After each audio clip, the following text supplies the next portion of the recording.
Hi friends, જય માતાજી. આજે આપણે બનાવશું ફ્લાવર બટેટા અને ડુંગળીનું શાક. તો અહીંયા મેં 500 ગ્રામ ફ્લાવર લીધી છે, 500 ગ્રામ બટેટા છે અને 5 પીસ ડુંગળીના લીધા છે, આખા નંગ ડુંગળીના, અને 3 નંગ ટમેટાના છે. ડુંગળી અને મરચાંની મેં સાથે જ કટ કરી લીધા છે. આ આદુની પેસ્ટ છે. આપણે અહીંયા તેલ મૂકી દીધું છે, જે 3 ચમચા જેટલું છે. તેલ આવી ગયું છે એટલે આપણે રાઈ નાખી, ત્યારબાદ જીરું, ત્યારબાદ હિંગ. આ આદુની જ પેસ્ટ છે, લસણ મેં નથી નાખ્યું અંદર. અહીંયા ડુંગળી મરચાં બે મેં મિક્સમાં જ સુધારી નાખ્યા છે.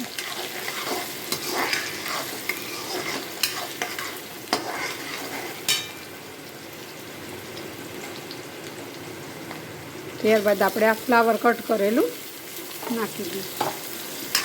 ફ્લાવર મેં પહેલાં જ ધોઈ અને ચાળણીમાં કાઢી લીધું હતું.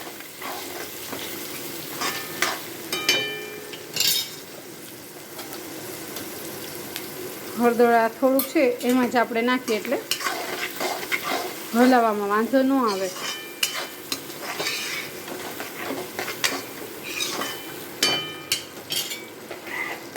ત્યારબાદ આ કટ કરેલા બટેટા આપણે અંદર એડ કરી દઈશું.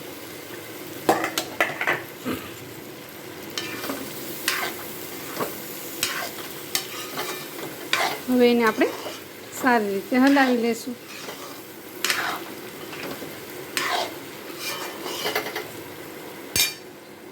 ત્યારબાદ આપણે 1 ચમચી નમક નાખી દઈશું, જેનાથી જલ્દી શાક છે તે ચડી જાય. કેમ કે આમાં આપણે પાણી નથી નાખવાનું, એમને એમ જ સાતડીને ચેડવવાનું છે. એટલે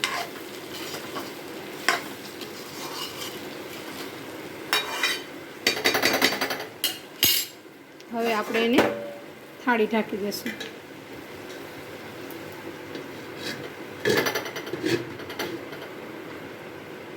આ રીતે ફાસ્ટ ગેસે જ 5 મિનિટ સુધી ચડવા દઈશું, અને પછી ત્યારબાદ આપણે ગેસને થોડો સ્લો કરી દઈશું. ચાલો, આપણું શાક છે તે સરસ ચડી ગયું છે. હવે એમાં આપણે 1.5 ચમચી લાલ મરચું પાવડર નાખશું. ત્યારબાદ 2 ચમચી ધાણા જીરું પાવડર, થોડો ગરમ મસાલો, અને આપણે આગળ નમક નાખ્યું હતું એટલે અત્યારે આપણે થોડુંક જ નાખશું. હવે આપણે સારી રીતે ફ્લાવરને હલાવી નાખશું, ફ્લાવર બટેટાને.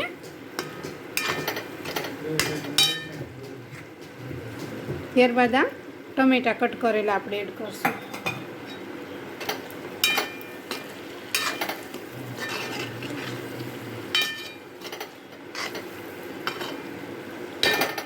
હવે આને આપણે 2 મિનિટ પૂરતું જ ઢાંકીને રાખી દઈશું, એટલે ટમેટા છે તે ચડી જાય અંદર.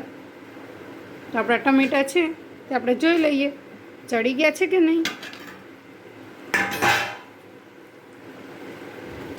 આપણે એકદમ ચડવા નથી દીધા ટમેટાને, અધકચરા જ રાખ્યા છે. તો ફ્લાવરનું શાક કેવું લાગ્યું તમને તે લાઈક કરજો, શેર કરજો અને કોમેન્ટ કરવાનું ભૂલતા નહીં. જય માતાજી.